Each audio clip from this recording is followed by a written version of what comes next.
It all began when creatures, drawn to the dark miasma of human despair, first appeared in our world.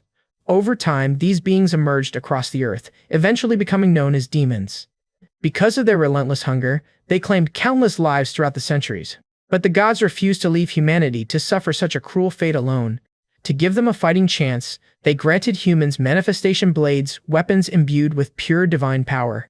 And those who wielded these sacred weapons came to be known as demon slayers, the protectors of everyone's peace. Standing at the absolute pinnacle of these warriors is the one hailed as the strongest existence, the true symbol of this era. He is known to all as the Sword Emperor. Fast forward to the present day, where the current emperor remarks that a true warrior can be recognized with a single glance.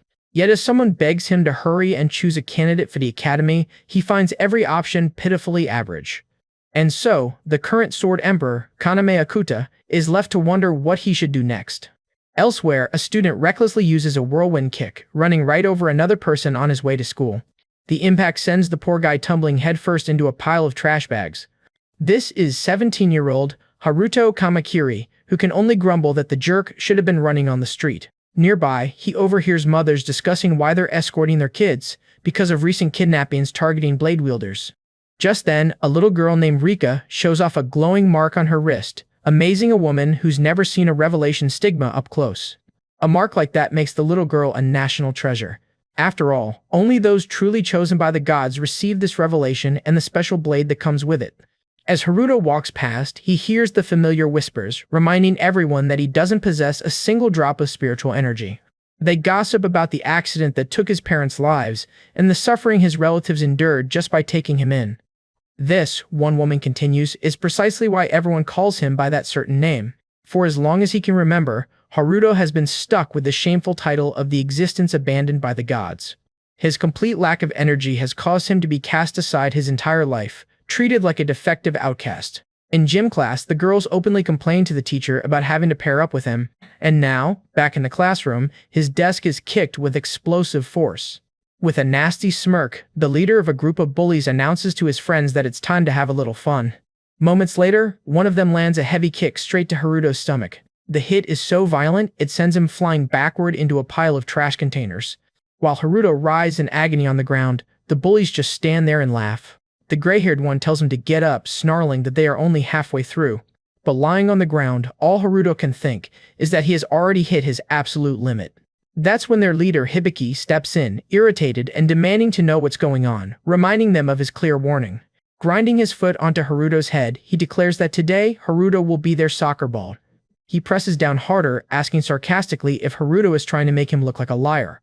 Then, a flaming sword materializes in the bully's hand as he ironically claims this whole situation is far too cruel. Even his own goons comment that Hibiki is completely crazy, having once messed with a boss from the underworld. Haruto lets out a scream of pure pain as his hand is burned by the scorching hot blade. Completely broken, he finally surrenders and agrees to be their kicking ball.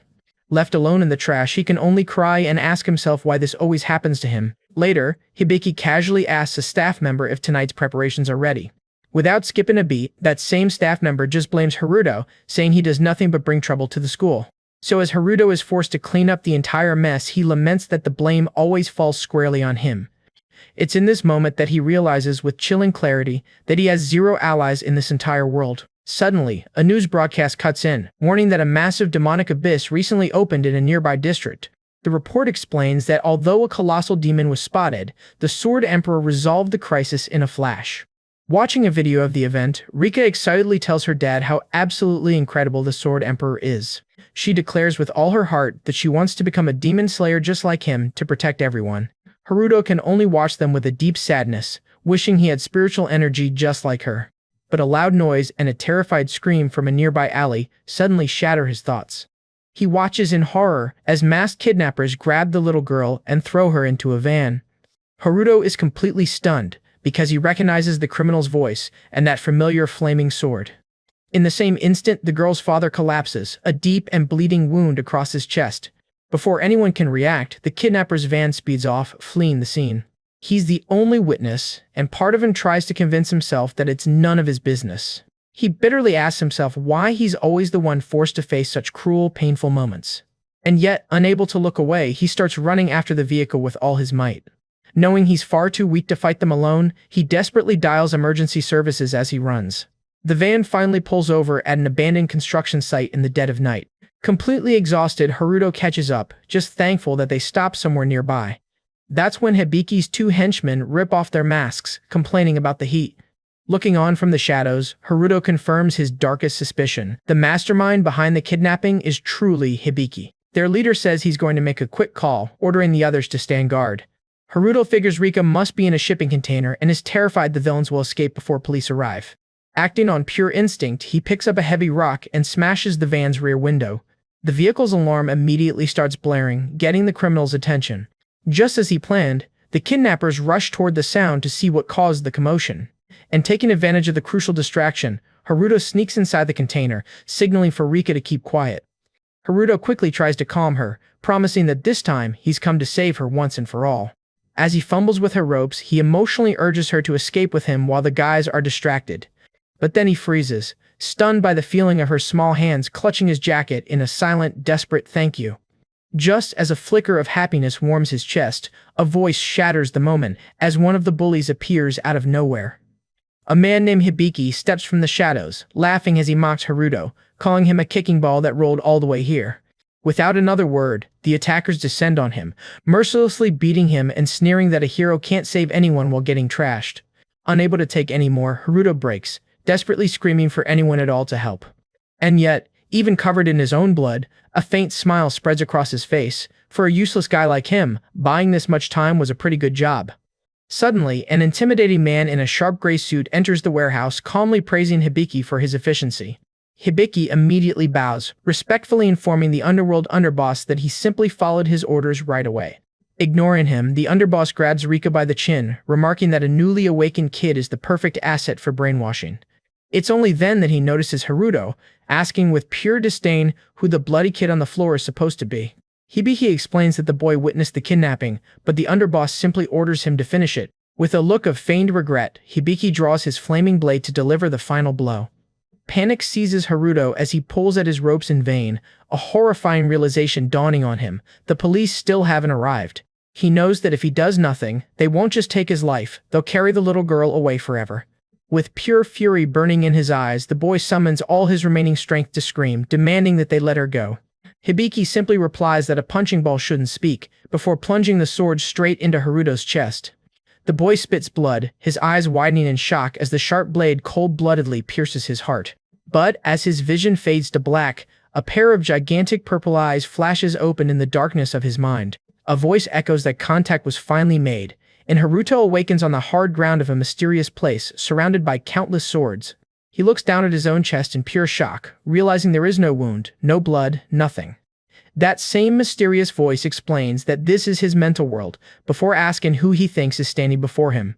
The voice continues, stating that only now, at the absolute brink of destruction, was he finally able to look inward.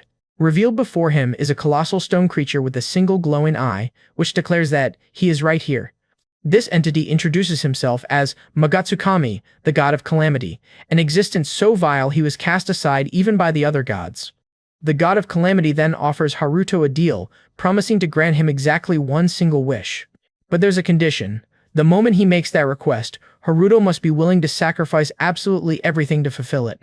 The creature asks if he'll reject the bargain, warning that if he does, his existence in the real world will end right here, right now.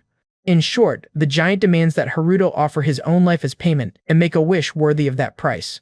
Despite the terrifyingly sinister aura pouring off the god, Haruto feels an absolute certainty that it can indeed grant any wish he desires. He almost asks to save the little girl but stops, realizing that wouldn't solve the core issue of his own weakness. In an instant, his mind clears, and he knows what he truly wants from the very bottom of his soul. And in that moment, he screams his true wish, to have absolute power, so that even as a nobody, he can protect everyone. But everything changed when, for the first time in his life, someone not only needed him, but genuinely thanked him. With a new fire burning in his eyes, he declares he will gladly surrender his life just to experience that feeling once more. He raises his fist, demanding absolute power from the god enough to slice through and overcome any obstacle in his path. Pleased, the entity praises the young man's massive ego and accepts the wish, reminding him that a divine transaction requires an equal exchange. With the contract sealed, the god of Calamity begins to unleash his 10 grand and formidable hidden powers upon the youth. He roars that he is bestowing the 10 claws of the god of Calamity directly upon Haruto's soul. With this power, obtained at the cost of his own life, the god commands Haruto to go and use it to his heart's content. Back in reality, the kidnappers are getting ready to leave with the captive girl, assuming the job is done. But the underworld underboss suddenly stops dead in his tracks, looking back in complete shock at what he sees in the night sky.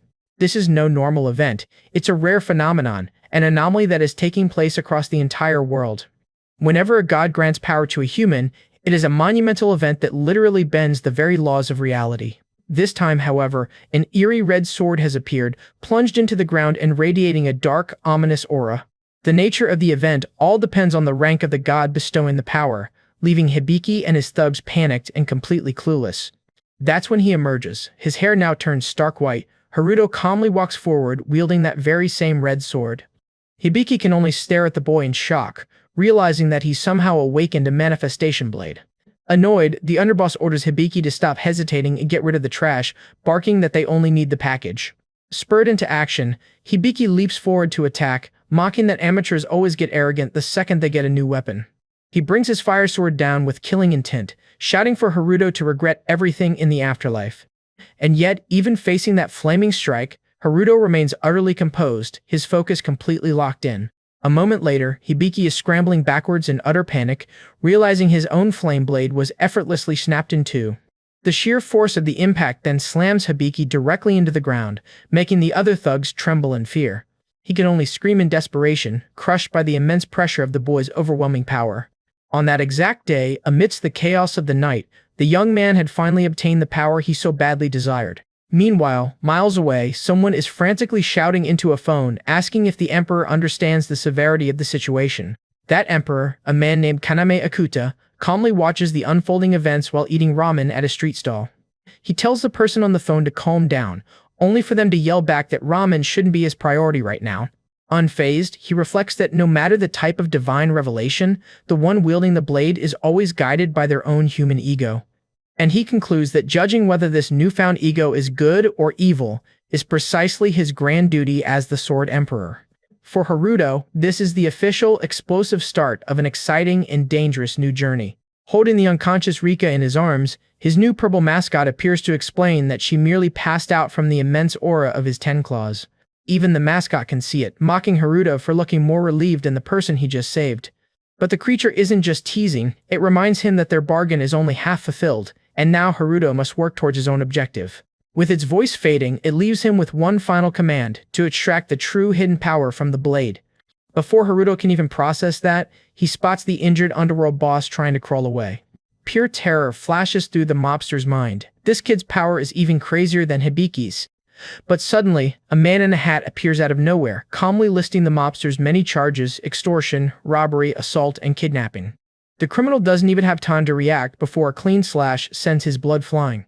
And with the boss down, the man, Kaname, cheerfully announces that doing bad things is simply forbidden. Haruto can only stare in shock, realizing the man's head flew off from the sheer, blinding speed of that attack. Turning his attention to the wreckage, Kaname asks if Haruto caused it, prompting the boy to ask just who this guy is. In response, the man introduces himself as a passing demon slayer, flashing an official license to prove it. Yet Kaname's eyes are sharp. He notes that despite the immense destruction, Haruto's blow only sent the opponent flying, not severely harmed. Could the boy have only just awakened this weapon, yet already be capable of unleashing so much destructive force? That's when he analyzes the terrifying spiritual energy from the blade, connecting it to the gigantic red revelation he'd witnessed earlier. For Haruto, this brings back the terrifying memory of the pact he made with that giant creature in his mind. Right on cue, the purple mascot reappears, cackling that Haruto can no longer deny the sword's true nature. Kaname's cheerful demeanor vanishes, and with a grave tone, he declares that he must break this evil sword.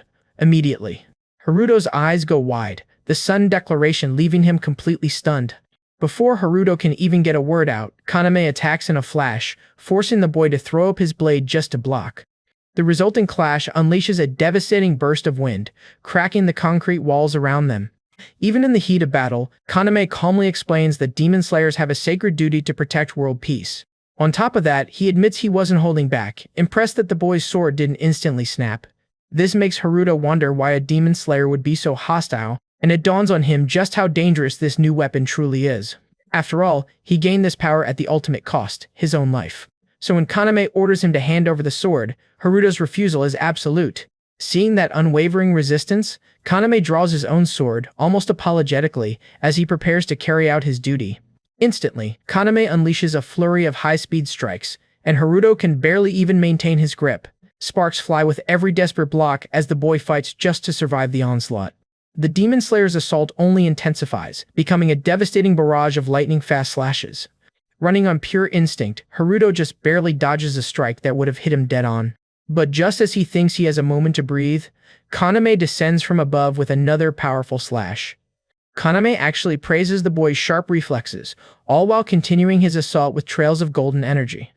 He tells Haruto that while he understands the desire to cling to power, this dark force simply doesn't suit him. The Sword Emperor then asks the critical question, what does Haruto truly want to achieve with a power like this? Through gritted teeth, Haruto screams that he wants to save people, an admirable but ultimately unreliable answer in Kaname's eyes. But Haruto doubles down, declaring with total conviction that he's telling the truth. He explains that saving Rika was the first time he ever felt alive, but Kaname counters that he was just intoxicated by the high of using his power. The Slayer then poses a dangerous question, might harming someone for the first time bring its own twisted thrill? Their argument is cut short by another thunderous impact that shatters the asphalt, kicking up a huge cloud of dust. Through the haze, Kaname explains that it's entirely possible to do good in this world without any power at all. Still, he can't ignore that Haruto's last counter was far too skilled for an amateur, which only makes the boy more dangerous. And so, he unleashes a massive golden slash that illuminates the entire construction site. Faced with this, Haruto trembles uncontrollably, feeling a terror even worse than his own near-death experience. Kaname's warning is cold and clear. A direct hit from this attack will be his end. And yet, despite being told to drop the sword, Haruto holds firm, convinced there are people only he can save with this weapon. At this, a faint smirk appears on the Emperor's face. He's actually starting to like the boy's resolve. He tells Haruto it's okay to hate him, blaming himself for failing to get through with words alone. What follows is a colossal collision of red and golden energy, an eruption so powerful it threatens to split the very area in half. At that exact moment, the voice in his mind returns, reminding him that this sword is just one of his 10 powers. It then explains the blade's true ability, the power to cut through absolutely anything the wielder decides to. This weapon's cutting power scales infinitely, limited only by the amount of energy poured into it. Unleashing every last ounce of his determination, Haruto lets out a furious roar and presses his attack. He leaps into the air for what should be the final strike, but freezes midair, shocked by what happens next. Somehow, his precious new weapon has been snapped in two, and he drops to his knees in utter despair. He can only panic, clutching the useless broken hilt of his manifestation sword. But instead of finishing him, Kaname commends him for holding onto the hilt even after the blade itself was broken. Lying on the ground, defeated, Haruto is completely unable to comprehend this sudden change in attitude. Then, Kaname uses a strange green energy to heal the boy's arm, promising he won't break his weapon again. A confused Haruto asks why, and the master explains that for demon slayers, communication is done through their blades. Hearing that Kaname now understands his purpose, a wave of regret washes over Haruto, and he bows deeply. He desperately apologizes, horrified that he broke such an experienced warrior's valuable sword. To which Kaname playfully reveals his sword was just a cheap replica, leaving Haruto utterly speechless. The Emperor tells him his priority now is singular, learning how to properly control that dangerous blade of his. With a grin, he offers to help train him, warning that he knows the perfect place for it. Out of nowhere, Kaname makes a startling offer to recommend Haruto for an academy entrance exam, leaving him completely baffled. This isn't just any school, he explains, but the legendary Togoku Academy, the gateway for all aspiring demon slayers. 2 days later, Kaname shoves a hastily written recommendation into his hands with a stark warning, the exam is in just 2 days. And just like that, holding the crumpled paper, Haruto finds himself standing at the entrance of the renowned Togoku National Academy. This is the very institution famous for producing the finest warriors in the world. As he looks around, he wonders if all these imposing figures are here for the same test. That's when a wave of anxiety hits him. Every single candidate already wields their own manifestation blade. The sight brings to mind a piece of advice. To succeed, he must draw out the true value of his own weapon. And yet, the entity within his blade has been silent ever since their pact, a silence he desperately hopes this test will finally break. With newfound determination, he resolves to use his broken blade for one thing and one thing only, to protect people. Feeling like he's finally found his purpose, Haruto decides to give this test everything he's got. Suddenly, a familiar voice praises his attitude from right behind, scaring the life out of him. It's Konami. Only then does the master remember he never even introduced himself formally. After telling the boy to just call him Akuta, Haruto is forced to admit he still hasn't received any details about the exam. To Haruto's mounting horror, Akuta casually wonders if he actually forgot to mention it. The experienced warrior then holds up 3 fingers, explaining the selection process is made up of 3 distinct tests. Since the final score is the sum of all 3, Haruto starts to panic, but Akuta reassures him that the courage to win is what truly matters. Akuta offers a confident thumbs up, though Haruto can't shake the feeling that his new master's behavior is incredibly suspicious. Before he can dwell on it, an announcement signals the start of the first test, directing everyone to their assigned rooms. Seeing the boy's nerves, Akuta tries to calm him by revealing the first phase is just a written test on general knowledge. He then wishes the youth good luck, adding that he's eager to see the path Haruto will forge with his blade. Despite his nerves, Haruto tries to reassure himself, remembering that a true slayer must trust in his own potential. After all, he was always good at studying, so he believes his academic skills can make up for his lack of magic. However, the moment he looks at the test paper, his eyes go wide in total despair. Sheer panic sets in as he realizes he has zero clue about anything written on the terrifying test. The very first question requires explaining complex escape techniques using advanced earth manipulation, a subject completely alien to him. While Akuta relaxes with a snack outside, the other candidates are already celebrating the high scores they achieved. Haruto, on the other hand, is left completely crushed in the courtyard knowing he barely answered a single question. That's when a man with a mean look on his face confronts him, demanding to know what a failure is doing at such a prestigious school. The man furiously yells that he doesn't buy Haruto's story for a second and demands to see his admission slip immediately. This sudden, aggressive hostility triggers past traumas, leaving Haruto completely frozen in fear. The examiner snatches the document from his hand and is surprised to see the registration is actually legitimate. But his surprise turns to pure rage upon seeing Haruto scored a grand total of 2 points, screaming at him and questioning his lack of shame. On top of that, the other candidates begin to gossip, recognizing the boy as the outcast rejected by the gods. In a final brutal act, the man rips Haruto's admission slip to shreds, declaring that trash without spiritual energy should just get out. He then calls for the other candidates to follow him, leaving Haruto utterly broken on the ground. In this moment of total humiliation, the youth remembers his master's words about being eager to see the path he would forge.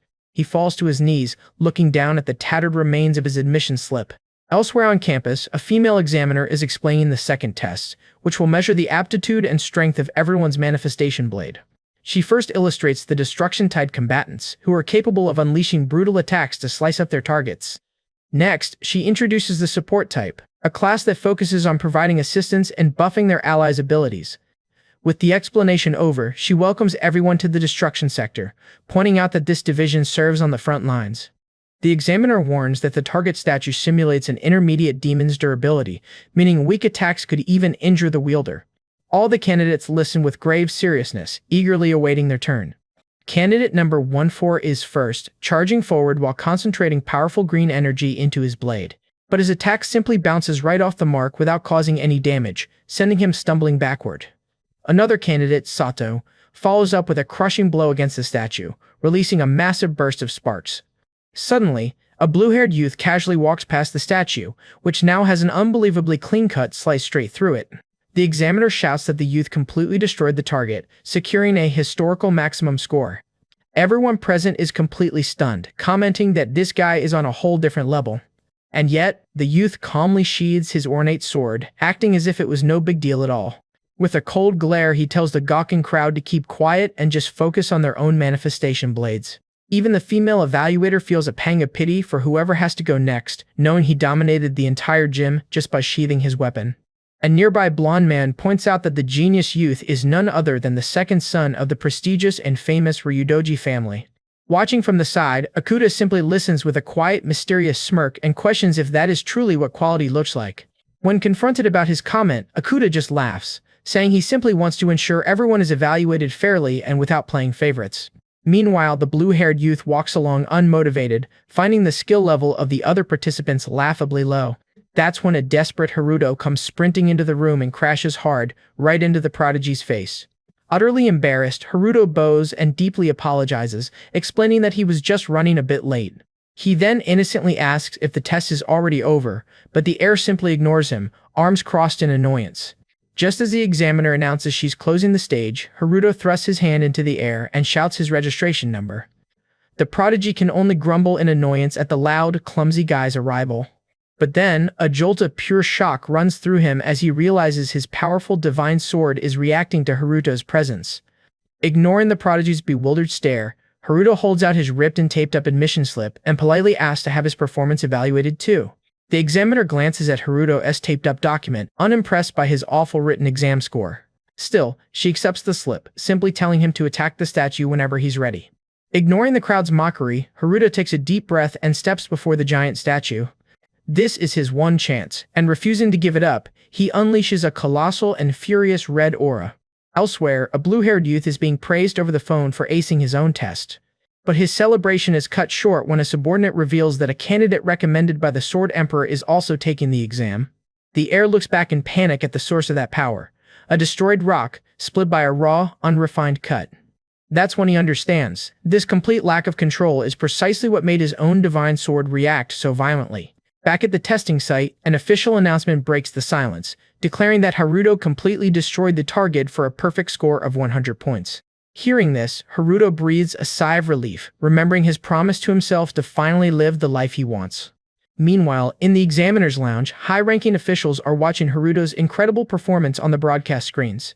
A man named Konami can't help but smile, boasting that he's found a true raw talent for the academy. But his enthusiasm is not shared by a blonde examiner in a lab coat, who coldly states he doesn't agree in the slightest. In fact, he gravely warns that the Sword Emperor has brought back a terrible seed that will cause major trouble for the world. The Sword Emperor, Akuda, says he expected his colleague to look after the kid, only for the man to counter that Haruto will fail before it ever comes to that. At this, the legendary master smirks and holds out his hand, proposing a bet on the boy's fate. The terms are simple. If Haruto claims first place in the third practical exam, his skeptical colleague will be forced to train him personally. To sweeten the deal, Akuda raises the stakes, promising to grant any wish as the world's strongest warrior if he loses. An offer like that is impossible to refuse, and the blonde examiner immediately accepts the challenge. After all, he's certain Haruto will fail, explaining that the third exam tests the true survival essence of a demon slayer. And so, the candidates are gathered in a dark, confusing underground room for that very test. Forgetting all about his bad-written score, Haruto resolves to face any danger ahead to pass. Just then, a bearded examiner rings a loud bell demanding everyone's attention. He reveals that their task is a 3-hour demon hunt where they must accumulate points. Pointing towards massive opening gates, he announces the test will take place inside a preserve filled with monsters. This isn't just any forest, but an artificial one that draws dark energy directly from the region's ley lines. Which means the area houses monsters ranging from the lowest tier all the way up to the intermediate class. Hearing this, Haruto grows worried, remembering just how tough that single intermediate-level statue was. The official then asks if everyone has the metal ID tag they were given at the entrance. He explains the tag contains a critical emergency spell, which teleports any defeated user straight to the medical bay. There's a catch, however, anyone rescued by the spell automatically gets 0 points. To avoid immediate chaos, only candidates with 101 points or more are allowed to enter in the first wave. Without hesitation, the blue-haired prodigy and other top candidates sprint into the danger zone. That same prodigy, Toya Ryudoji, is revealed to be leading the scoreboard with an impressive 198 total points. Finally, when the last group is called, Haruto roars with determination and dashes into the dark woods. He leaps through the trees, knowing he has to go deeper since the monsters near the entrance will already be hunted. But as he runs, he's amazed to find his body moving in a super light, agile, and impossibly fast manner. It's the same insane speed he experienced during his sparring match with Akuda. Haruto quickly figures this mysterious power started flowing through him right after he got his manifestation blade. A smile spreads across his face. He's finally awakened not only active spiritual energy, but a massive physical buff as well. And with his senses now extremely heightened, he detects a suspicious movement up ahead in the trees. Just as a monstrous creature lunges from the shadows, making Haruto regret letting his guard down for even a second. The massive wolf furiously bites down on his sword's sheath. A direct hit would have been lethal. Yet as he struggles to push the creature away, he notices something strange about the attack. He shoves the monster off with surprising ease, and realizes the impact felt so light because it's just a low-level beast. Capitalizing on this, Haruto executes a swift air slash, slicing the enemy with his legendary broken sword. A confident grin spreads across his face. A low-level fight is absolutely nothing to him now. Meanwhile, elsewhere in the forest, an orange-haired girl yells at her teammate to stop complaining and coordinate their attacks. She then demands that the girl with glasses in her group provide more efficient magic support. With the support in place, the orange-haired girl leaps forward, taking the opening to slash at a monster on the ground. But another beast slips past their trap, forcing her other teammate to unleash a purple flame technique in defense. After wiping out the enemy, she celebrates, certain their flawless synergy will secure them a great score. Before she can even finish her sentence, her arm is brutally severed in a spray of blood. She stares down in shock at the wound, just as her emergency charm begins to glow intensely. The return spell activates instantly, and she vanishes in a bright flash of blue light. With no time to react, the orange-haired team leader is grazed by a violent claw that erupts from the woods. She screams in pain as the attack severely injures her shoulder, triggering her own emergency charm. In the blink of an eye, the transport spell activates, and she too vanishes from the forest. In a matter of seconds, the girl with glasses is left all alone, frozen in terror and unable to even track the monster's speed. And as the colossal beast rises threateningly behind her, she finally understands the terrifying scale of a true intermediate-class threat. But suddenly, Haruto drops from the sky and slices the demon clean in two, saving the terrified girl's life. The girl with glasses could only look back, her jaw dropped in total shock at the monster now spurting blood on the ground. She wonders who this mysterious boy could possibly be, and how he took down an intermediate threat with such impossible ease. Then, to her complete and utter surprise, this mysterious savior bows frantically, apologizing profusely for accidentally stealing her kill. Overwhelmed with relief that he didn't mess up, Haruto collapses to his knees, leaving the girl utterly confused. But he just looks up with a radiant smile and tells her she's very welcome, which only deepens her bewilderment.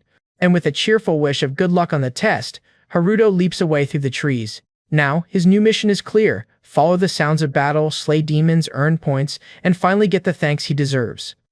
Wasting no time, he executes a series of swift attacks, taking down multiple low-level monsters and rescuing other candidates along the way. So far, he hasn't even run into any intermediate beasts, making him wonder if this might actually be his lucky day. But that luck is about to run out, because elsewhere in a dark clearing, another candidate named Toya is surrounded by a massive horde of monsters. Just as Haruto arrives, Toya releases a blast of icy blue energy, coldly warning him that he's just getting in the way. That's when the prodigy executes a devastating wind technique, instantly shredding every single demon around him. Its impact creates a massive shockwave, forcing Haruto to scramble for cover. When the dust settles, Toya's icy sword is pointed right at Haruto's face, demanding to know if he is the famous Haruto Kamakiri. The question catches Haruto completely off guard. He can only wonder if Toya recognized him from the second test. But before he can get an answer out, Toya charges in with a surprise attack that Haruto blocks on pure instinct alone. With a furious glare, the Ryudoji heir declares that he absolutely refuses to accept this situation. He demands Haruto prove he's worthy of the Sword Emperor's recommendation by revealing his true, hidden strength. Trying to de-escalate, Haruto argues that their priorities should be hunting demons for the test, not fighting each other. Toya just scoffs at this, mocking him for caring so much about a simple entrance exam. For a proud heir like him, he coldly states, a trivial school test means absolutely nothing. Yet in that instant, Toya is shocked to realize he backed away out of pure survival instinct, questioning the pressure he just felt from Haruto. But hearing that one word, meaningless, makes Haruto's anger surge. He remembers that this very exam was the first time anyone ever acknowledged him, the first time he was given a path to follow. Staring daggers at Toya, he firmly states that while the test may be trivial to a proud heir, for him, it is a precious, lifelong dream that he will fiercely defend. Back in the meeting room, Akuta mockingly remarks how fascinating it is that Haruto saves others out of pure selfishness. All the examiners are now glued to their screens as a duel between two top candidates begins to take shape. Still, another official counters that despite these rivalries, this year's batch of warriors is genuinely exceptional. Fearing the worst, Akuta asks if they should prepare to intervene, and his colleague can only agree. Meanwhile, back in the woods, Toya warns that the scent of all this demon blood will surely attract more beasts. Haruto's only response is to raise his massive dark blade and deliver a powerful forward slash. Although Toya blocks the attack with an icy wind barrier, he's still pushed back by Haruto's sheer, raw power. That's when he realizes in shock that Haruto's speed is insane, rivaling the pace of his very own master. Toya quickly analyzes the situation. Haruto's style is completely amateurish, yet he is somehow surviving on pure instinct. So he readies his sword once more, demanding Haruto unleash his real power, convinced this weak display cannot be his limit. And so their blades clash again in a shower of sparks. Dodging by a hair's breadth, Haruto yells in annoyance, asking just what Toya is trying to drag out of him. Suddenly, their duel is interrupted as a giant horde of terrifying flying demons darkens the sky above them. Haruto desperately tries to call a timeout, pointing to the swarm of monsters now descending upon them. But Toya calmly replies that he was expecting this, revealing he lit a special demon-luring incense on purpose. Outraged, Haruto insists that their only hope of survival is to join forces right now. Toya, however, completely ignores the horde, once again demanding to know who Haruto really is. Unfazed by the chaos, the prodigy formally introduces himself as Toya Ryudoji. And to make matters worse, the sky darkens further as a giant, masked creature emerges on the scene. Even while arguing, the two have already begun slicing through the swarms of smaller demons closing in. But then Haruto stops cold, asking if Toya also felt that strange, evil vibration in the air. Feeling that same terrifying pressure, Toya is forced to admit the situation has spiraled completely out of his control. He explains that the miasma from so many eliminated monsters has lingered, and that gathering this much at once is incredibly dangerous. This is because the buildup of toxic smoke acts as an irresistible lure for high-tier demons.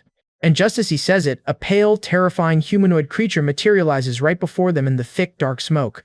Without warning, the entity releases a devastating blast of purple energy that sends both of them flying.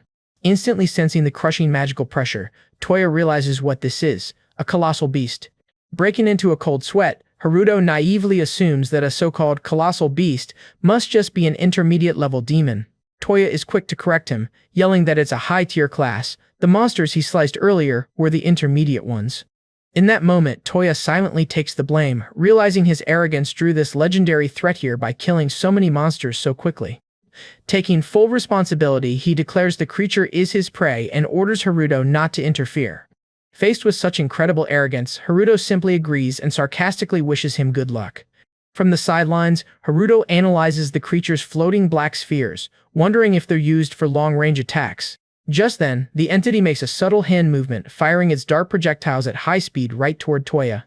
In response, Toya uses his swift wind technique, charging forward to break through the monster's strange defense. But as he slashes at one of the spheres, he feels the massive impact of its incredible physical durability. Though the collision blows him backward, he immediately repositions himself to continue the aerial assault. He sees the spheres instantly regenerate after being cut, which only brings a smile to Toya's face, now excited for a long battle of endurance. But from his vantage point, Haruto spots a hidden danger and desperately shouts for Toya to look out. Before Toya can even react, he's slammed by a powerful and completely invisible shockwave. The sheer force of the impact sends the prodigy flying through the air, spitting up blood. As he hits the ground, Toya is horrified, realizing the attack had no sound, no movement, not even a trace of magical energy. That's when Haruto steps in front of his fallen rival, intercepting the monster's next invisible projectile with a devastating slash of his own. Taking a firm stance, he now stands as the sole protector for his wounded rival against this terrifying elite-tier threat. Toya's eyes widen in shock, realizing the attack was an invisible sphere. But his shock turns to disbelief. How could Haruto perfectly block an attack he couldn't even see? The answer, it turns out, lies in Haruto's striking red eyes, which grant him an extraordinary sensory perception. This is a unique skill he developed on his own, back when he had zero spiritual energy. With no power to protect himself, a young Haruto had no choice but to learn how to observe. He was forced to stay on constant high alert, analyzing every single threat that came his way. Through this, he learned the aura of a high-tier demon is so lethal that all he can sense from it is death itself. By facing and overcoming that same fate once again, Haruto has pushed himself even further. This very crucible of death elevated his abilities to a whole new level. And yet, no matter how he looks at it, the current situation is terrible. If this high-level monster gets loose, the other examinees will be in danger, so he resolves to fight instead of run. With his eyes glowing red, Haruto understands that some things can only be saved by his own sword, and the time to act is now. Just then, Toya shouts at him not to be ridiculous, yelling that a rookie has no business fighting that thing. but his protest dies in his throat as he stares in surprise, asking Haruto how he's even able to see the attack. To Toya, the demon's magic is just a total blur, leaving him clueless as to how Haruto sees it so clearly. And to make matters worse, Toya curses as the scent of battle draws in a whole new pack of monsters. Suddenly, a powerful slash of blue energy sweeps across the field, holding them back. Activating his dragon technique, Toya declares he'll handle the intermediate level pack himself. He then harshly warns his comrade not to make such reckless decisions on his own. Toya explains that while there are ways to fight the spheres, Haruto is the only one who can actually see them and must keep watch. Taking the instruction to heart, Haruto keeps his eyes locked on the demon, tracking its attacks. But when he tries to slash at a sphere, he feels a heavy block against his blade. That's when he realizes his sword only cuts what he firmly intends to cut, otherwise its power won't be unleashed.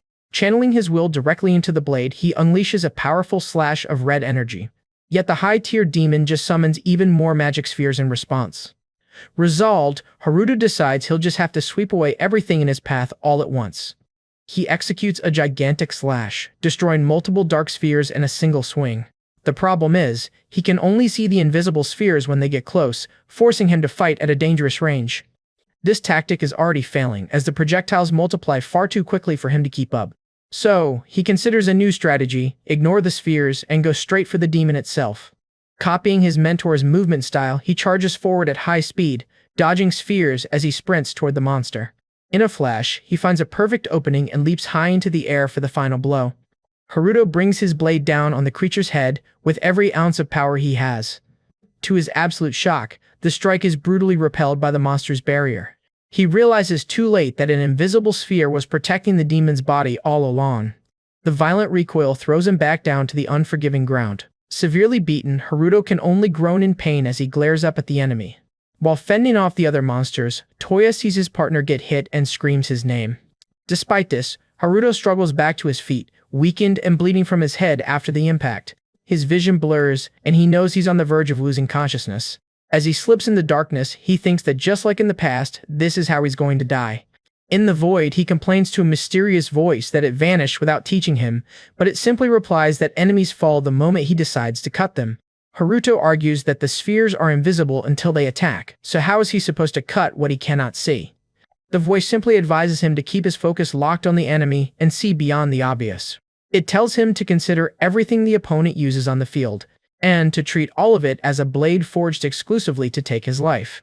After a moment, the advice clicks, and Haruto finally understands. His mentor's voice echoes one last time, telling him to get back to the battle, warning him that death is closing in. Awake and moving with insane speed, he starts slicing through every single sphere around him with total precision. He takes a sharp breath, realizing he just barely escaped death's door. Now, focusing his newfound determination, Haruto sees every enemy attack as a malevolent blade. He concentrates, accurately capturing the demon's energy trail right in front of him. With this new vision, he prepares to unleash all his strength and end this in one attack.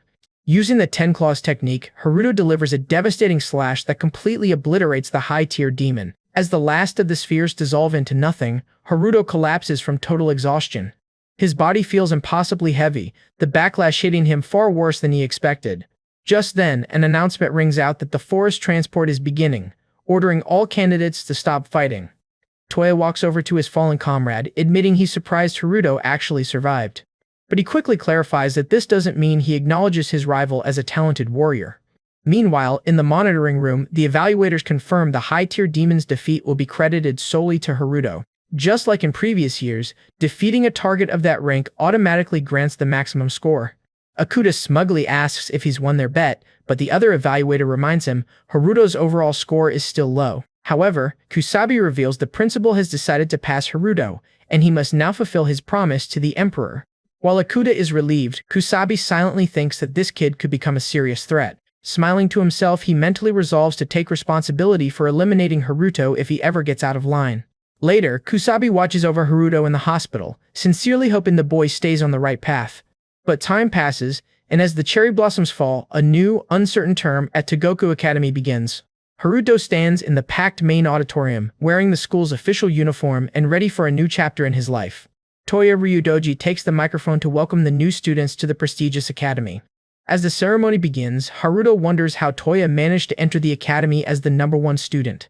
He remembers that everything changed when he met Akuta, and he now wants to improve at the academy to be useful and help people. With a focused glare, Haruto sets his life goal to become a true demon slayer. However, a massive doubt suddenly pops into his mind. He gets confused, trying to remember what a demon slayer actually does. An imposing man with long hair and a beard watches the new students with a mysterious smile. Claiming to be excited, he draws his massive blade with blinding speed. The principal uses his blade's power to transform the entire stage into a cosmic dimension. Floating in space with the other students, Haruto is blown away by the power of a manifestation blade. The principal, too, states that their duty is to protect peace and hunt demons, a grand ambition for a heavy responsibility. He encourages the students to trust in themselves, develop their unique potential, and keep pushing forward. As they float, the students whisper excitedly as they spot Akuta standing in the middle of the dimension. Haruto stares at Akuta, wondering if his acquaintance is actually a famous demon slayer.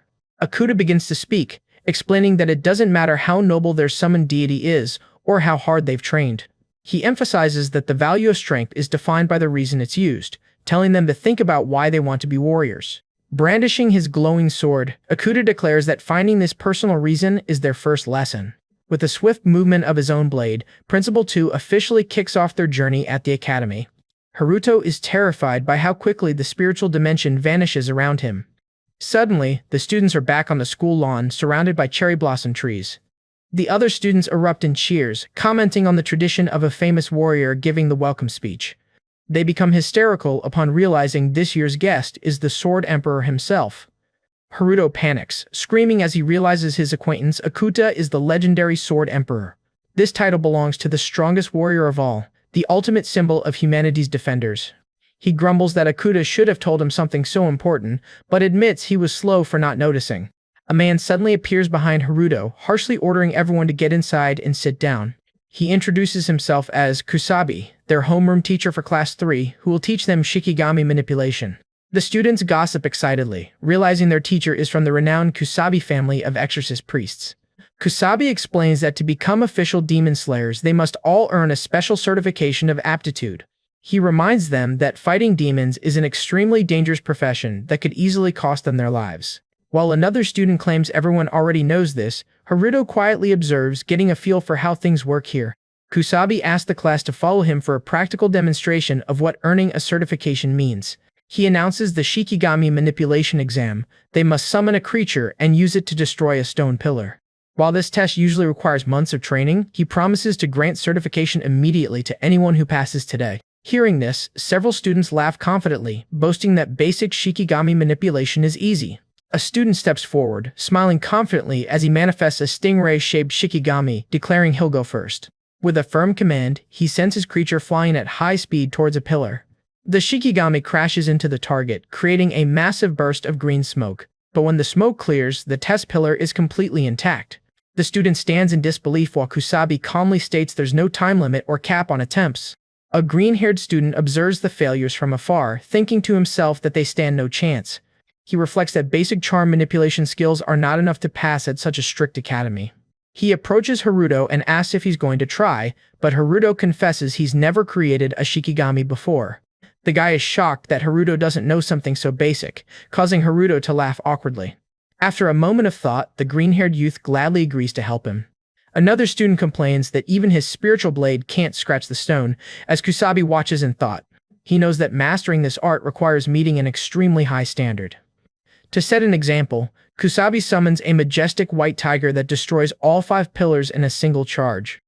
The students fall silent as Kusabi asks if they thought just getting into the academy was enough to become heroes. He warns that only graduates reach the top, telling them to face the reality of how hard they must work. Just as Kusabi thinks about his duty to crush their illusions, a cheerful shout catches his attention. It's Haruto, jumping for joy after managing to summon a tiny, weak pink creature. Watching the scene, Kusabi remembers Akuta's request to keep an eye on the platinum-haired youth. Oblivious, Haruto is delighted and begins happily playing with his tiny summoned rabbit. The lighthearted mood spreads, and another female student smiles as she summons a cute spiritual pet of her own. But Kusabi harshly interrupts, declaring that Haruto's ridiculous summon is completely out of the question for the exam. The teacher wraps up the day's activities, ordering everyone to study for their upcoming theory classes.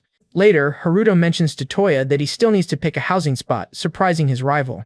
Toya shouts in disbelief, saying that sorting out your living situation on enrollment day is basic common sense.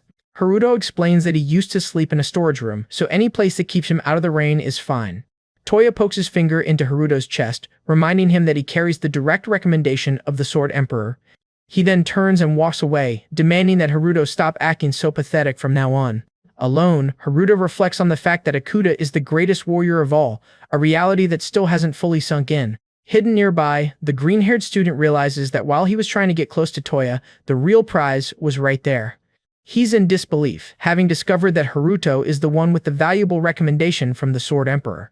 He deduces that for Haruto to have a referral without knowing basic magic, he must possess an unimaginable hidden potential. While searching for a dorm, Haruto is pulled from his thoughts by someone calling his name. Turning around, he sees it's the cheerful, green-haired boy from before, who introduces himself as Inari Itsuna. Seeing that they're in the same class, a relieved Inari immediately suggests they become friends. Haruto happily accepts, silently celebrating his first real friend at the academy. But just as they're getting acquainted, Haruto's phone buzzes with a text from Akuta, leaving Inari utterly shocked. The message is a simple dorm recommendation, yet Inari can only tremble, realizing the supreme hero himself is texting his new classmate. Intrigued, Haruto decides to check the place out, and Inari quickly agrees to tag along, putting his faith in the Emperor's judgment. However, as they search for the address, a desperate scream from up ahead catches them both completely off guard. A terrified student sprints right past them, screaming as if he's just fled a monster. While Inari is shaken and confused by the raw fear, Haruto remains focused, trying to piece together what's happening. That's when a huge bottle of booze slams down nearby, and a harsh voice demands to know if more students have shown up. Before them stands a tough woman with wild red hair, staring them down as she grumbles about another skinny guy arriving. When Haruto calmly explains that a friend recommended the place, Inari finally realizes they've walked right into a trap. Her eyes narrow as she catches on, asking if he's the one Akuta told her about. The casual use of the legend's first name spooks Inari, but the woman simply takes a swig, completely ignoring his shock. She reveals she's the owner and makes a simple demand: impress her, a request Inari dismisses as just a drunken challenge. But then she slams the bottle down, her tone turning dead serious as she warns them what happens to boring guests. With a terrifying smile, she promises to break at least one of their bones, making it brutally clear this is no joke at all. Inari immediately panics, whispering that the woman is insane and they should run, yet Haruto just thoughtfully analyzes the situation. He reasons that if Akuta sent him here, the risk must be worth it, even joking that the infirmary can easily fix a broken bone. So he excitedly accepts her test, even as a frantic Inari yells that a broken bone is still a very big deal. The matron just cracks her knuckles and asks who's starting, leaving poor Inari cornered and shaking in his boots. Seeing no other way out, Inari warns Haruto not to blame him for what's about to happen as he concentrates his spiritual energy. And in a flash, he's moving with unbelievable speed, professionally dicing a cabbage on a cutting board. Suddenly sporting an apron and chef's hat, he works the stove with the effortless mastery of an elite chef. The matron silently plucks an appetizer with her chopsticks, her face unreadable as she analyzes the flavor. Breaking into a cold sweat, Inari declares that if making top-tier snacks is the test, he can do this all day long. At that, a satisfied smile spreads across her face as she announces he's passed, causing the green-haired boy to erupt in celebration. Now her attention turns to Haruto, asking what he can do. He replies simply that his only real skill is cutting things. Intrigued, the matron challenges him to prove his sword skills, moving with an agility that belies her tough exterior. In a single impressive leap, she lands perfectly on a high branch of a nearby cherry blossom tree. From there, she explains the test. She'll drop a single magic petal, and he passes if he can slice it in half before it touches the ground. While Inari immediately complains that the test is impossible, Haruto just draws his blade, ready for the challenge. With a final warning about its speed, she releases the tiny, glowing petal. As it falls, she recalls Akuta's private request to take good care of this particular platinum-haired youth. She still wonders why the legendary warrior would go out of his way to ask a favor for a complete rookie. A mischievous smile plays on her lips. That special request just makes her want to make this test even harder. And she did, by having the single magic petal fall hidden amongst a storm of hundreds of normal cherry blossoms. Yet with a movement too fast for the naked eye, Haruto unleashes an impossibly quick air slash. He immediately celebrates his success, leaving Inari completely baffled because he didn't see a thing.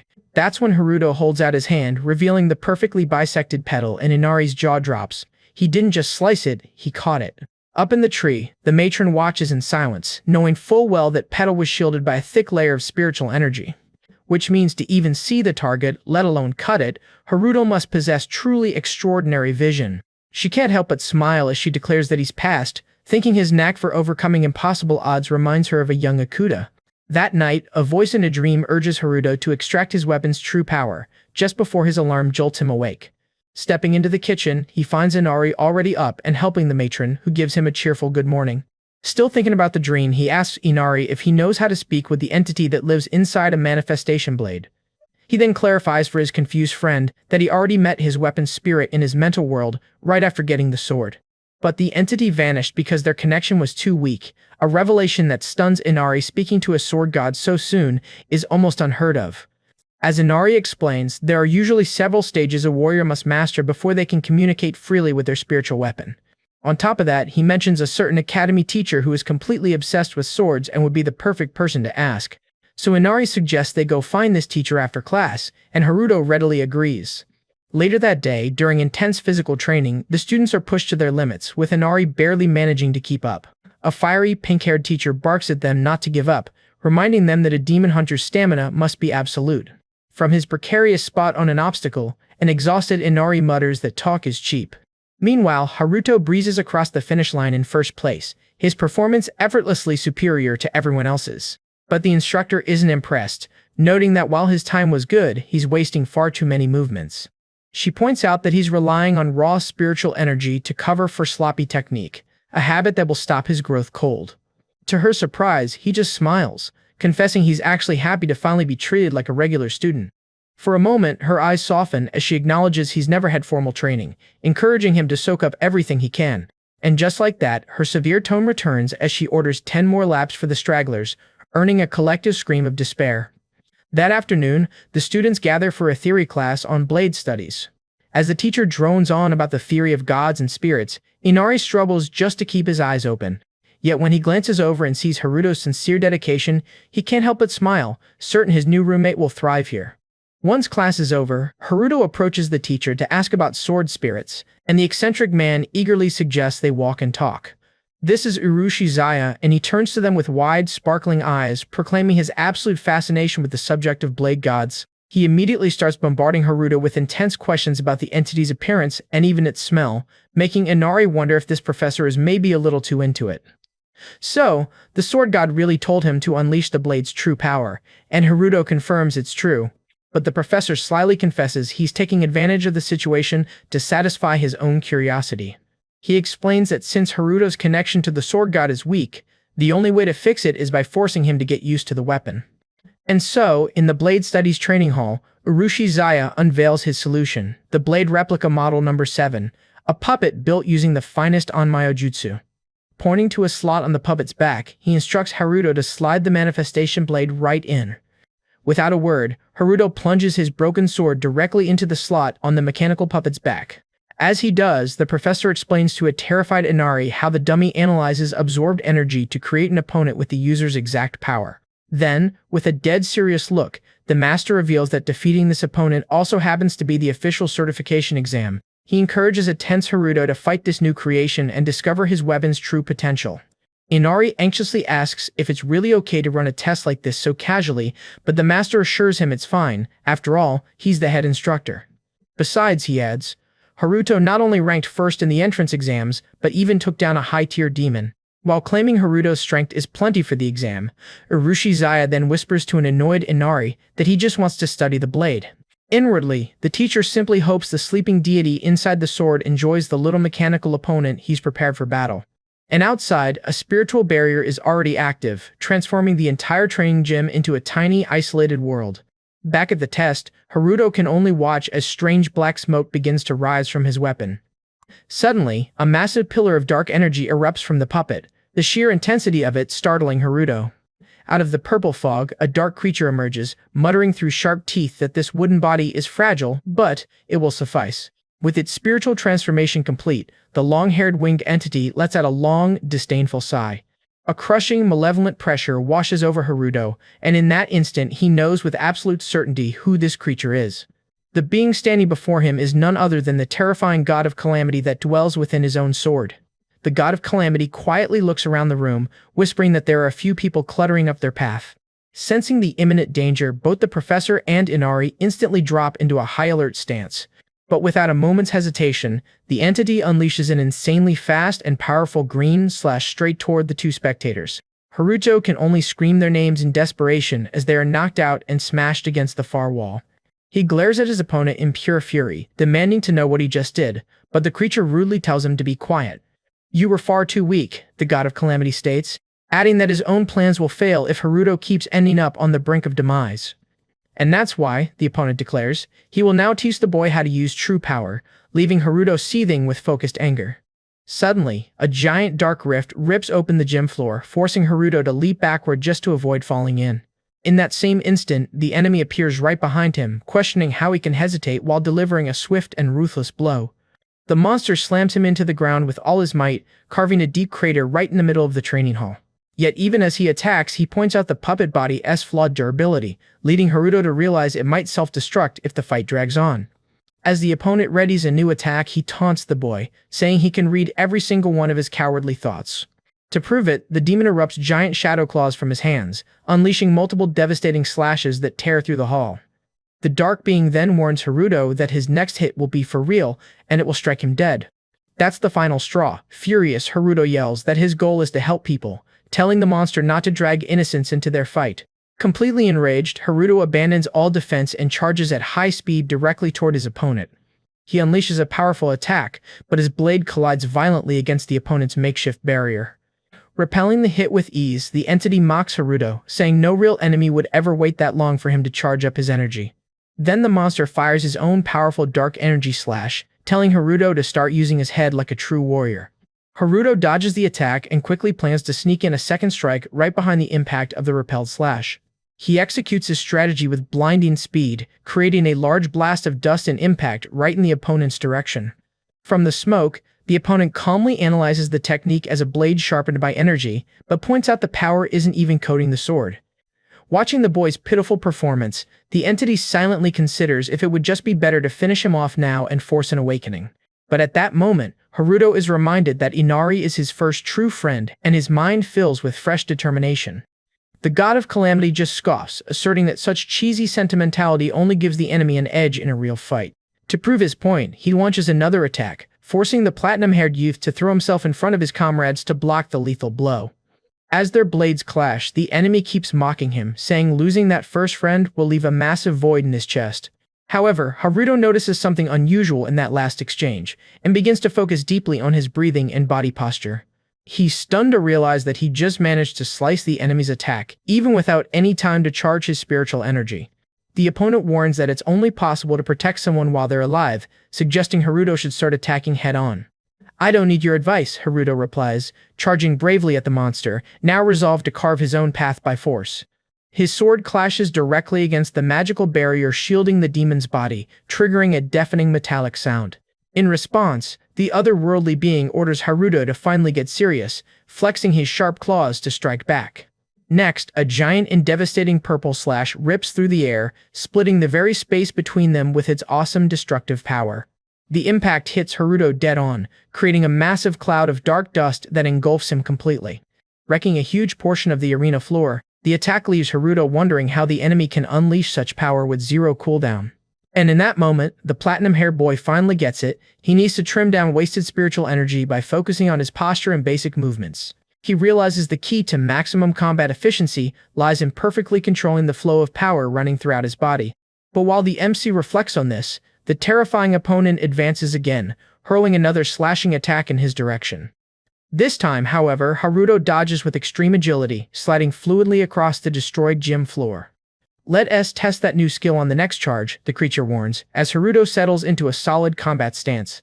Haruto just lets out a single, confident breath, readying himself for the inevitable clash. Leaping lightly over the next devastating strike, Haruto now understands that the secret was never about stacking raw spiritual energy. He compares that kind of power to stagnant water, realizing that only a strong, continuous current, like a waterfall, holds the true force to crush rock. With his eyes blazing, Haruto focuses his mind entirely on controlling that flow as he comes down on the enemy. He precisely guides his spiritual power from his back, through his shoulders and arms, channeling all of that focused force toward his hands. The glowing energy travels across every inch of his skin, all the way to his fingertips, which now firmly grip his sword's red hilt. And with that, a gigantic, razor-sharp spiritual blade projects off his broken sword, ready to deliver a lethal slash. Sensing the imminent danger for the first time, the god of Calamity tries to quickly shield himself by conjuring a triple magic barrier. But splitting the space with overwhelming power, Haruto's destructive attack cuts clean through the area, shattering all three of the opponent's defenses in one go.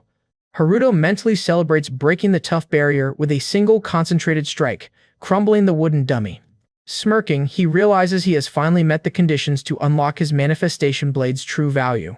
Opening his eyes, Haruto finds himself back in his mental world, where the giant creature praises him for arriving on his own. The entity warns that it can now finally reveal its true objective for him. It introduces itself as Mutant and says it came to Earth's surface searching for a specific person with a certain manifestation blade. Mutant explains he's looking for a man who wields a divine weapon with a clear, translucent ice blade. Curious, Haruto asks the god of Calamity why he's searching for this mysterious warrior. He's horrified to learn he's supposed to eliminate this person, though Mutant warns the man could also become Haruto's major enemy. The god adds that if Haruto discovers the man's true nature and can forgive him, he won't have to finish him off.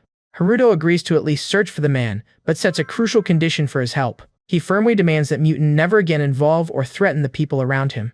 The entity warns this is the price for their involvement, and Haruto's mind snaps back to the destroyed dummy in the training hall. Professor Urushizuya suddenly grabs him from behind, and Haruto is confused by how quickly the teacher recovered. The professor notes the leftover energy is so malevolent that if it weren't a dummy, he would have been forced to draw his own weapon. Haruto hangs his head in guilt, lamenting to the teacher that he badly hurt Inari, his very first friend. The master comforts him, praising his top-tier test performance and assuring him that Inari will understand. He senses a disturbing vibe blanketing the entire continent, feeling that something massive has finally started moving. With a bandage on his arm, Inari asks what happened with Haruto's certification exam. Haruto explains that he passed but the result is pending, and Inari is amazed he basically cleared the academy's hardest subject on his first try. He apologizes for dragging Inari into trouble, but his friend just smiles and says that's what friends are for. A wave of relief washes over Haruto, and he thanks his friend with tears of gratitude in his eyes. An instructor orders everyone to form trios with people they would trust with their lives for the upcoming co-op drills. A purple-haired girl timidly asks if they have an open spot, and Haruto warmly invites her to join their group. The new team heads to the special training building, where an intermediate demon and several Shikigami have been released. As the instructor announces the start of the test, team number 8 steps into the eerie training mansion. Inari finds the co-op training fun, but their new teammate, Funo, warns Haruto not to take down all the monsters alone. Haruto smirks and agrees, assuring her he knows how to work in a team and is counting on her skills. Funo reveals she's a support specialist who isn't good at fighting alone, so Inari suggests they stick together for protection. Inari then asks Haruto to scout ahead, which he readily accepts. As enemies begin to appear, Haruto tells them he'll check the upper floor, leaving the first floor to them. Inari panics about being left behind, but then figures it's better if no one sees how insanely strong Haruto is anyway. Facing a swarm of wild Shikigami, Inari asks for Funo's backup as he prepares to clear the ground floor. He raises his sword, infusing it with flames as he calls upon his elemental power. Inari executes a devastating fire technique called Blazing Sky, incinerating the surrounding monsters in a massive heatwave. The heat becomes too intense even for him, and he desperately yells for Funo to tone down the flame intensity. After Funo casts a speed boost spell on him, Inari flies out of control and crashes headfirst into a pillar. As Inari lies defeated, Funo thoughtfully reflects that giving speed support indoors might not be the best idea. Funo then provides cover with a powerful elemental slash that just barely grazes past Inari while clearing out the remaining monsters. Inari dives to the floor in a panic, realizing he was almost sliced in half by his own teammate's attack. Terrified, he crawls away and begs her to be more careful with where she aims her techniques. Funo just stands there wrapped in a terrifying green aura, a quiet, cryptic smile on her face. She maliciously confesses to herself that faking these accidents is actually much harder than she thought it would be. Sensing her hidden killing intent, Inari takes a defensive stance and demands to know what she's really planning. Funo coolly admits she has no personal issue with him, because she doesn't even know or care what his name is. Without giving him time to react, she lunges forward, unleashing a sharp technique called Wind Needle. Inari barely dodges, terrified as he realizes she's a total lunatic with a sick obsession for Haruto. He raises his flaming blade, deciding that if she's an enemy, it's his duty to fight back and defeat her. Inari explains that according to elemental synergy, her wind will only make his fire stronger. He confidently tells her to stay quiet, not noticing the magical water serpents rising behind him. A colossal wave of water erupts from behind, hitting him with full force and instantly dousing his flames. He slumps face first onto the wet floor, completely soaked and dazed from the blindside attack. Funo smugly explains that water puts out fire, and if elemental logic isn't on her side, she'll just use superior Onmyo Jutsu. With a cold, sadistic glare, she raises her weapon over the helpless Inari and declares the fight is over. She summons a powerful torrent called Serpent Rain, as Inari screams that using magic like that is cheating. Suddenly, a colossal creature crashes through the ceiling, scaring Funo with a massive impact. The massive floor boss lands in the middle of the hall, already defeated and pinned to the ground. Lying on the wet floor, Inari weakly tries to warn Haruto about the mysterious girl's true hostile nature.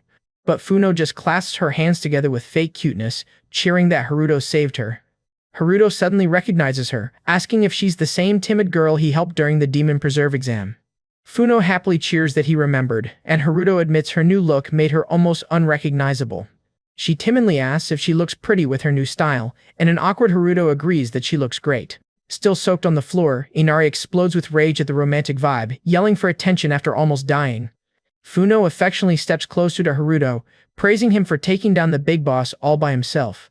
Watching them talk, Inari silently laments that their trio somehow recruited a complete and total lunatic.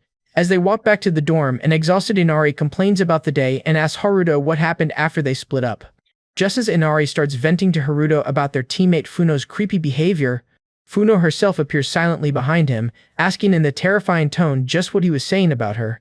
Creeped out, Inari demands to know what she's doing at their dorm, only for Funo to calmly reveal that she lives there too. He instantly remembers seeing her watching them during the exam, but before he can even process this, Funo claps a hand over his mouth with a fake smile. Leaning in close, she whispers a veiled threat, making it clear what will happen if he tells anyone. Desperately trying to disguise his panic, Inari pivots, suggesting they should all trade contact info now that they're a team. Completely oblivious, Haruto happily joins in, emotionally thinking he never imagined he'd be exchanging numbers with actual friends. With a genuine smile, he adds that he's excited to work as a team with them again tomorrow. And yet, as Inari and Funo exchange death glares in the background, Haruto naively believes they've already become inseparable. The next day, Professor Kusabi warns the class they'll be facing real creatures, and for their safety, a professional demon slayer has been invited to join. He then introduces the guest hunter as Mr. Ozuchi, who gives the students a casual wave and a friendly smile. At the sound of that name, the entire class erupts, instantly recognizing the legendary Yuma Ozuchi. Inari explains that this is the elite first-class warrior who held the record for most demon slays last year. Then, in a flash of speed, Ozuchi is suddenly right between them, modestly saying his record is nothing to brag about. Professor Kusabi quickly regains control, demanding the students pay close attention to the mission guidelines. With the hospital floor plan projected, Kusabi orders each group to clear out all creatures in their assigned sector. The pro hunter then promises a grilled meat feast for the top-performing group, though the professor doesn't find that very reassuring. But at the mere mention of free food, Haruto immediately starts drooling with hunger. Assigned to the West Wing, trio number 8 heads off, ready to give it their all. The moment they step inside, Haruto senses a drastic shift in the atmosphere as an evil presence grows stronger. Just then, a small rabbit demon appears, explaining it was drawn here by the smell of a heavy miasma. The rabbit reveals this miasma zone is being artificially generated, which leads Haruto to deduce it must be Professor Kusabi's doing. Taking the opportunity, Haruto asks how evil creatures even breach the human dimension in the first place. The creature explains that this miasma, produced by human actions and negative feelings, acts as a portal that draws demons into our world. When this toxic gas accumulates, it forms a Naraka, a prime spot for elite monsters to appear. But the rabbit suddenly cuts the lesson short, telling Haruto to look out the window immediately. It points to the barrier, explaining that it manages the negative energy by luring in weaker monsters to consume the excess miasma.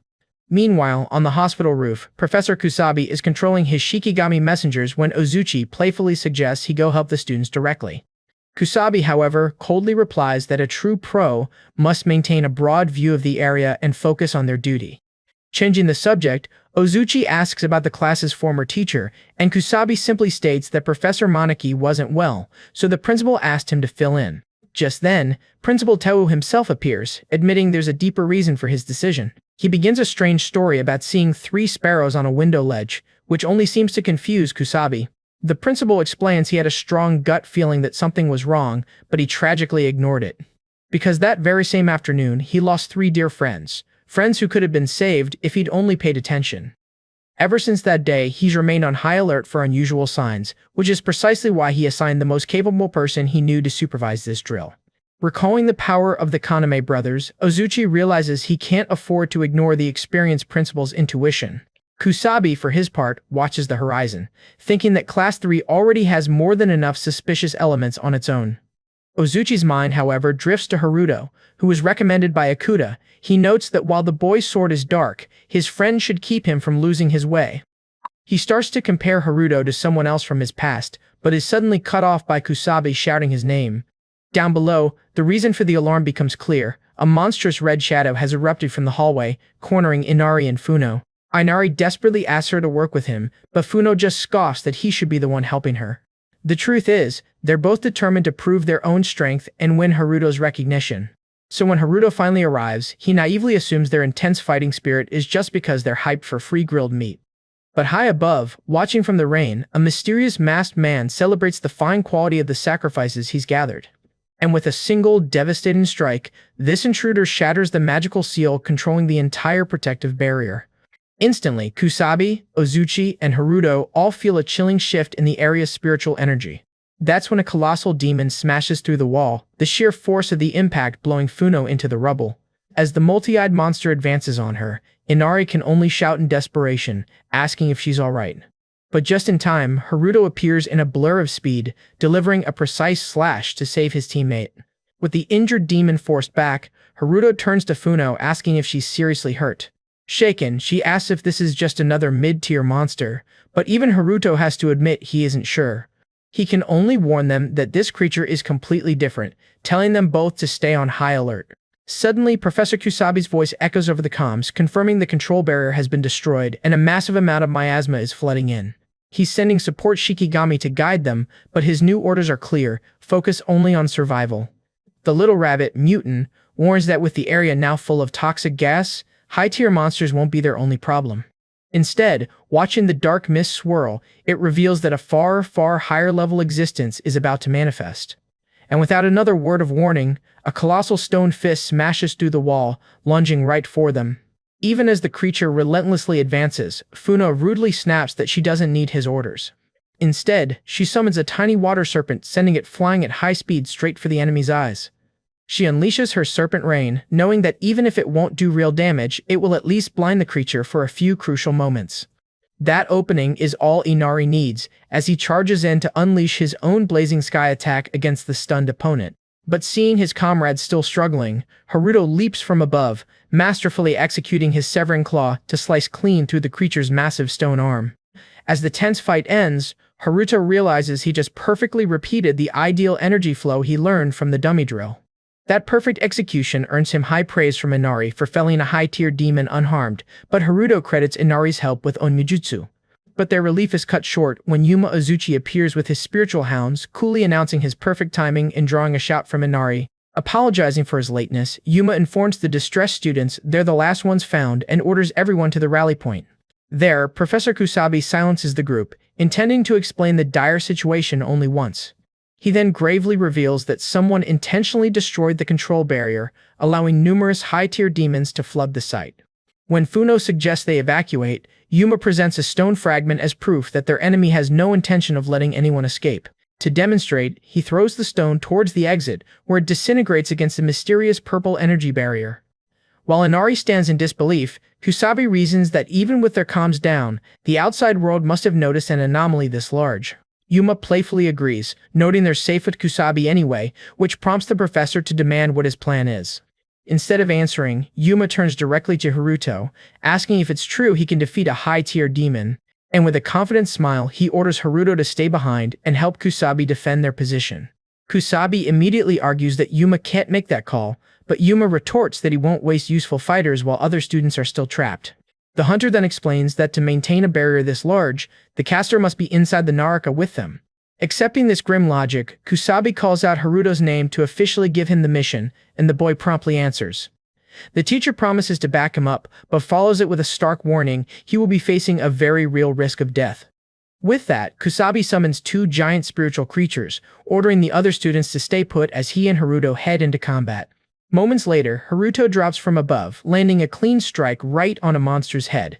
He finishes the attack with practiced mastery, and the creature's dark blood splatters as it's sliced clean in two. Yet Haruto knows he didn't fight alone, acknowledging the flawless support from the teacher who predicted his every move. Suddenly, a massive discharge of purple energy slams into the hospital's rooftop, shocking everyone.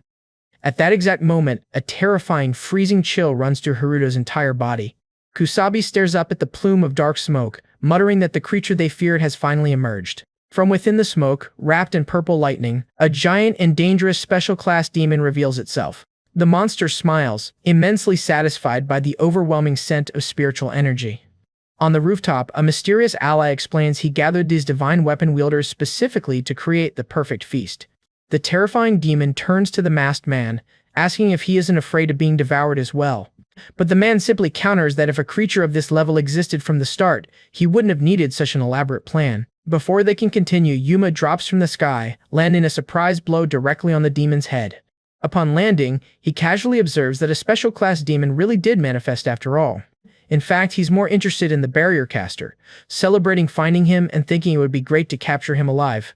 Yuma then completely ignores the demon and walks past it, an act of dismissal that thoroughly enrages the massive creature. Furious, the demon screams at the hunter not to cross its path and throws a violent punch at his back. But in the blink of an eye, Yuma severs the monster's entire arm with a single slash, without even looking back. Clutching its stump, the demon can only wonder in disbelief just who this human is. Realizing it can't win, the monster makes a desperate choice: change targets and devour the other students to boost its power. Yet Yuma casually appears right behind it, repeating his warning that the creature should have just stayed quiet. As he goes to strike, however, Yuma realizes he's completely pinned by a massive amount of metal bindings. The hunter recognizes them with frustration. These are the cursed chains of the Naraka barrier itself. From the roof, the caster mocks Yuma for getting in the way, while the demon asks if it should slice him up to make him easier to eat. Bound and defenseless, Yuma is hit dead on by the monster's devastating blow, and his body is sliced in two. The hunter's lifeless body parts fall through the rain, leaving a trail of blood hanging in the air. Watching from above, the mysterious man ironically asks if the elite hunter really planned to capture him alive. With his yellow eyes glowing, he mockingly asserts that the defeated pro-hunter was far, far too arrogant. Now unopposed, the giant demon lands with a thunderous impact right in front of Haruto. Staring him down, the special-class monster remarks that he looks far more delicious than the others. Haruto trembles as the enemy's terrible aura pierces his skin like needles, its malice unlike anything he has ever felt. Then, moving with extreme speed, the demon lunges forward to devour Inari with a single violent bite. Just in time, Professor Kusabi steps in, cutting off the monster's attacking arm with a precise strike. The monster roars in pain from the surprise attack as Kusabi leaps back to reposition himself beside his tiger. But Kusabi's relief is cut short by a growing suspicion, wondering how a demon of this class managed to bypass Yuma. That's when a mysterious voice asks if he's worried about his useless friend, as a bright magical circle manifests under Kusabi's feet. Instantly recognizing it as teleportation magic, Kusabi shouts for Haruto to hold out until he gets back. Now facing the threat alone, Haruto forces himself to focus, repeating that now is not the time to panic. The giant demon lets out a dark laugh, cheering that the troublesome master is finally out of the way. As the creature roars that it's time to feast, Haruto steps forward, brandishing his weapon. With Kusabi gone, he concludes that he has no choice but to defeat this high-tier demon all by himself. Using his absolute claw technique, he charges at high speed and delivers a violent slash against the opponent's limb. The creature's muscular arm is severed once again, falling limp onto the rain-soaked ground. But while Haruto catches his breath, the demon calmly calls for his attention as if it took no damage at all. He watches in horror as the arm he just severed begins to regenerate, a horrifying sign that physical cuts are useless. His mind races back, analyzing how the enemy kept its distance from both him and Kusabi, a clue that it might be protecting its neck. With new resolve, he prepares a focused strike, convinced that there must be a part of its body that cannot regenerate. Haruto dashes in to attack, but the demon catches him off guard with an extremely fast counter, throwing him far away. Even the demon is surprised it failed to kill him, deducing that Haruto instinctively concentrated his spiritual energy to survive the blow. Calling Haruto an insolent brat, the colossal creature slowly walks toward him to deliver the final strike. But just as the opponent's massive fist comes down, Haruto roars with effort and unleashes a desperate upward slash.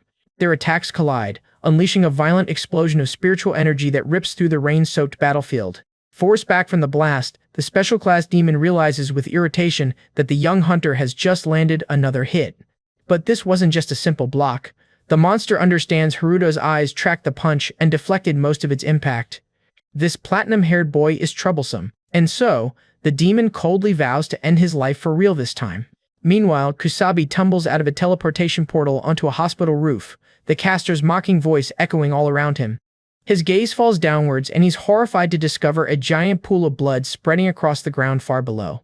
Before he can even process the shock, cursed chains shoot up from the roof, binding his arms completely. That's when the masked caster swings his sword directly at the immobilized teacher. And yet, Kusabi watches in shock as the blade passes straight through him, causing no injury at all.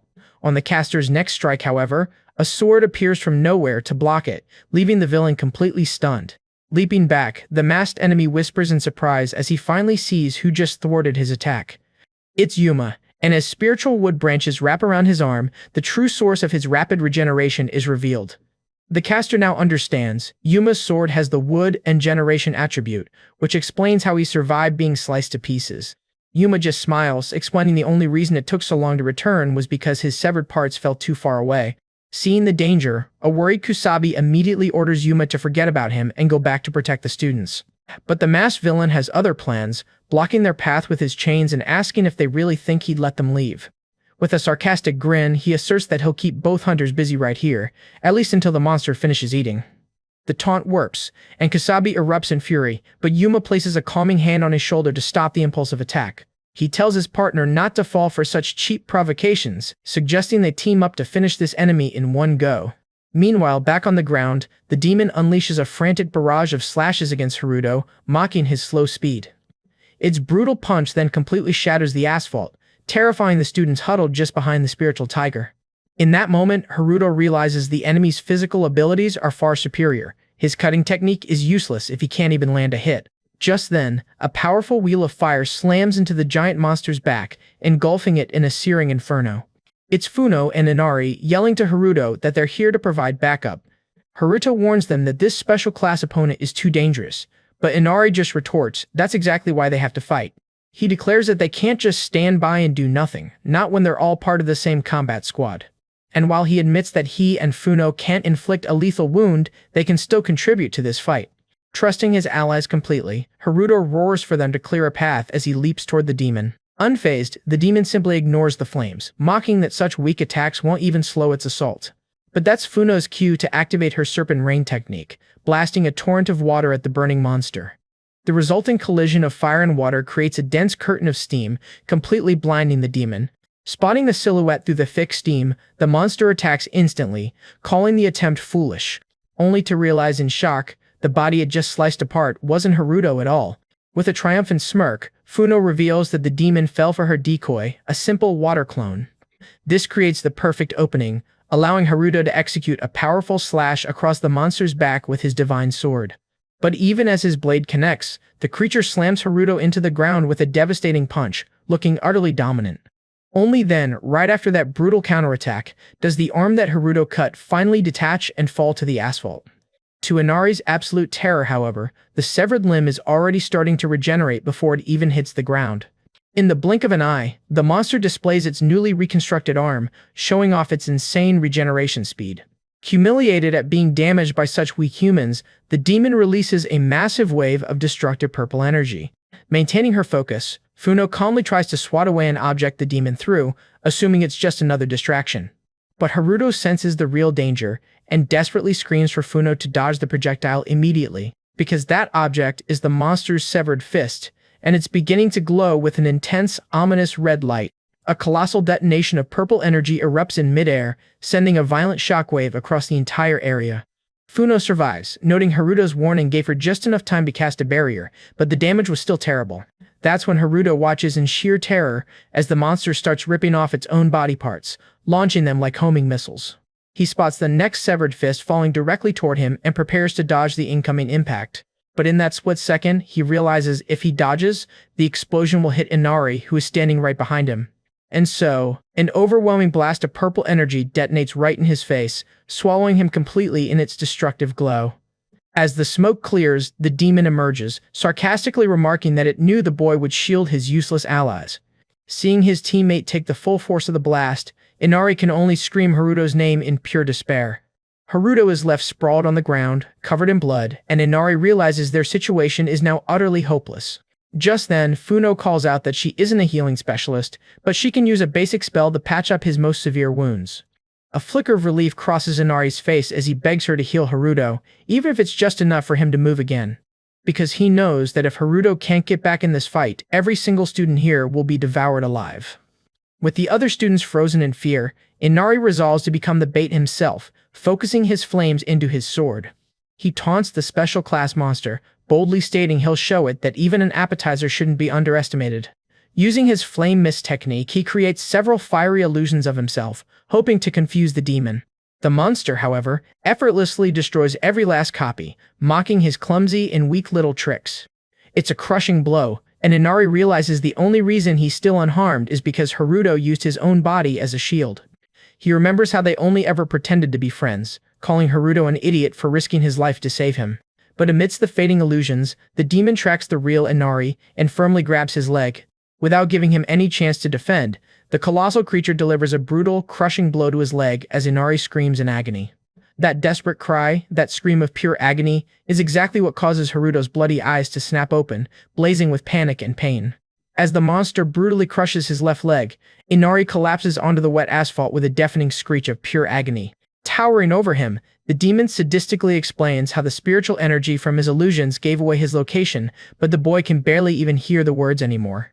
Instead, the special class monster points toward a rage-consumed Haruto, coldly announcing it has already decided who will be the first victim of its feast. Paralyzed, Haruto can only mentally beg for his body to react, to move in any way it can. Yet it's Inari who moves first, using his sword to push himself up despite the terrible injury and roaring that the fight against the appetizer isn't over. Unimpressed, the demon looks down at the boy, remarking how pathetic it is to see him standing there, shaking from both pain and terror. With his blood dripping onto the asphalt, Inari actually agrees, admitting that playing hero really doesn't suit him at all. Because this isn't about being a hero, it's about remembering how Haruto put his own life on the line to defend him, a debt he could never leave unpaid. And so, through tears of pain and rage, he screams with determination that he hasn't stooped so low as to cowardly abandon his partner. All the while, Funo can only watch her classmates sacrifice, silently crying as she focuses all her energy on healing Haruto, the one who can still lead the fight. This is it. A once-in-a-lifetime gamble, and Inari yells that for this exact kind of chance, you have to risk absolutely everything. But his gamble fails, and in an instant the monster pins him to the stone floor, sadistically remarking that it understands his enthusiasm to be eaten first. Just as the final blow is about to land, an insanely fast and precise spiritual slash strikes the demon's maw, cutting off the lethal attack. Stunned by the force of the impact, the demon leaps backward into a guard stance, its mind racing to understand what just happened. Its eyes land on the bloody young hunter, utterly baffled at how he was able to cover that distance in an instant. There, standing protectively in front of his friend, the platinum-haired boy makes a simple promise to Inari: he will save him.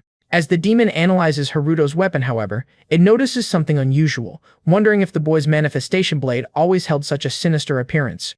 From within, Mutant, the god of Calamity, reveals the truth. Haruto obtained this Ten Claws technique solely from the true desire he held in his heart to protect others. That same desire, now forged into pure rage, causes his divine sword to vibrate intensely, releasing a torrent of colorful energy through the broken blade. Facing that violent wave of emotion, even Mutant is fascinated, and he wonders, has the platinum-haired boy finally managed to reach the power of a new claw?